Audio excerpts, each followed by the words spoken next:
Hi అందరికీ, ఎలా ఉన్నారు? బాగున్నారా? సో ఈరోజు మన వీడియో వచ్చేసి చికెన్ బిర్యానీ చేసిన fry piece biryani. Welcome to మన ఛానల్ మన వాళ్ళతో మనసులో మాట.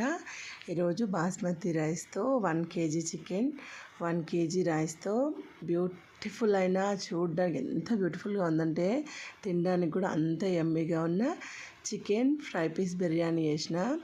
అసలు అద్దరిపోయిందనమాట టేస్ట్ అయితే.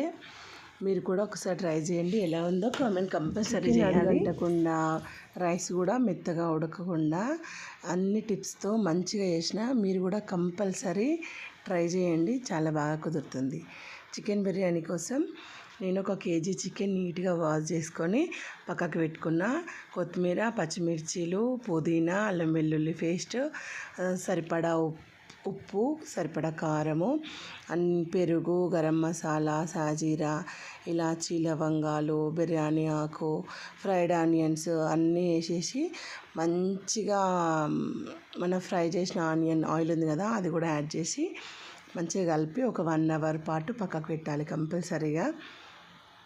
1 hour మ్యారినేట్ అయిన తర్వాత అప్పుడు మనం ఒకసారి ఉప్పు చెక్ చేసుకోవాలి. ఉప్పు చెక్ చేసుకొని కొంచెం నెయ్యి వేసుకొని ఒక గిన్నెలో ఒక 2-3 నిమిషాల పాటు పెట్టుకోవాలి పొయ్యి మీద. చికెన్ కొంచెం ఉడికిన తర్వాత మనం సపరేట్గా రైస్ పెట్టుకొని ఒక 1 hour ముందే బాస్మతి రైస్ కడిగి పక్కకు పెట్టుకోవాలి.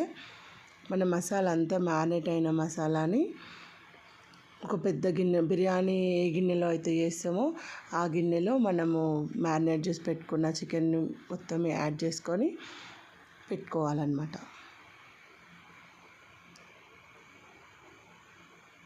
మందపాటి గిన్నె ఉండేలాగా చూసుకోవాలి, లేకపోతే చికెన్ మాడిపోతుంది. అన్నం కూడా సరిగ్గా ఉడికేటట్టు ఒక వెడల్పాటి గిన్నెనే తీసుకోవాలి. మ్యారినేషన్ అనేది కంపల్సరీ ఇంపార్టెంట్ కదా ఏ బిర్యానీకైనా. కొంచెం కారం తక్కువగా అనిపించింది నాకు, అందుకనేసి నేను మళ్ళీ పిల్లల కోసం అనేసి కొంచెం తక్కువ వేస్తే అస్సలు కలర్ చూడడానికి బాగాలేదు.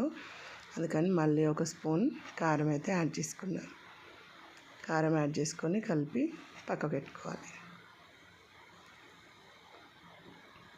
ఒక 2-3 hours నానితే కూడా చాలా మంచిగా అవుతుంది బిర్యానీ.